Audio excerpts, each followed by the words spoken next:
How did you meet your husband? Oh, well, his sister worked for Amherst, and she went, this was very funny, she went to, she's an older sister, and you know, in the Jewish religion, I don't know, you cannot marry the youngest brothers until the oldest person gets married. I'd still be waiting because she never got married. And one of the parties was my husband's sister, the oldest one. She worked with me. She sat right in front of me, and she went to Aruba for a holiday. And when she came back, and she invited several of us from the office to a party. And I was living in New York then at the 58th Street, right? And my roommate, I said, "Oh, I'm not going, for God's sakes. I work with these people all day. Who wants to spend the weekend going up there?" She says, "Well, if you don't go, so yeah, they're going to think you're a snob. As it is, they think you're pretty snobby with the music and stuff." So I dilly-dallied, and about 9 o'clock I said, "Okay, I'll go." I had to take a subway to get there because I didn't have a car. So I was there. It was a very nice evening, very nice party. And one of the young men from my office said, "Sylvia, don't worry, I'll take you home. You know, he'll take me to where I live." "Oh," I said, "that's fine."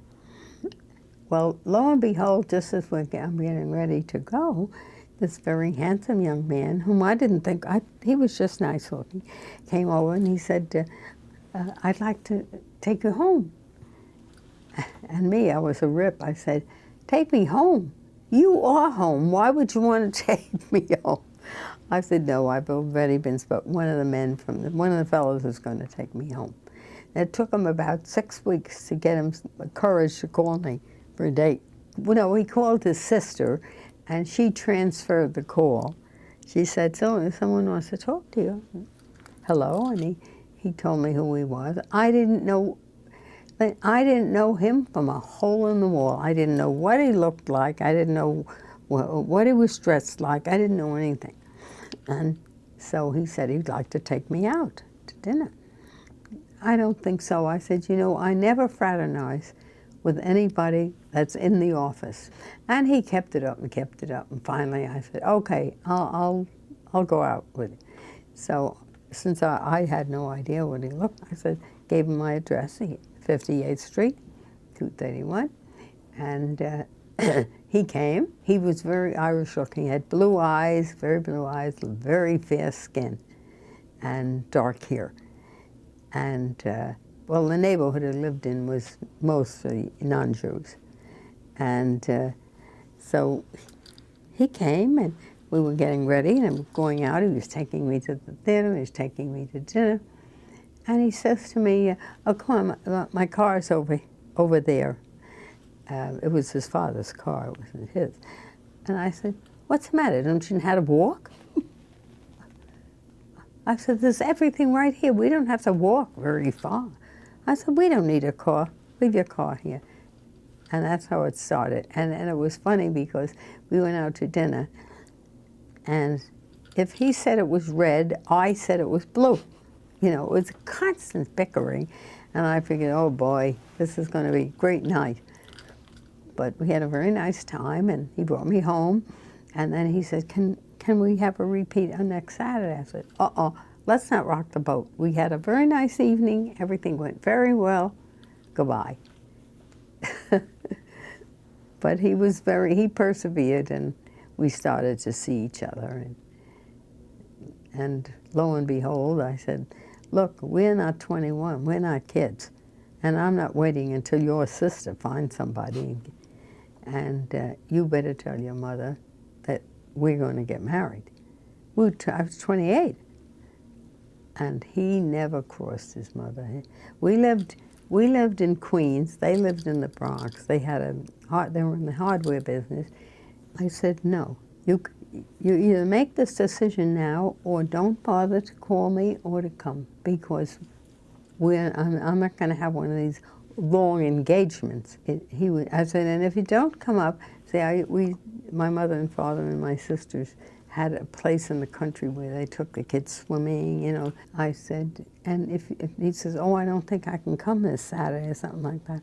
I said, if you don't show up this Saturday, don't bother showing up at all. I said, we're two grown people, and we know it has to do with us. And you know, my in-laws didn't meet my parents until the day I got married, because their business with my mother-in-law was in the hardware business, and that was first priority.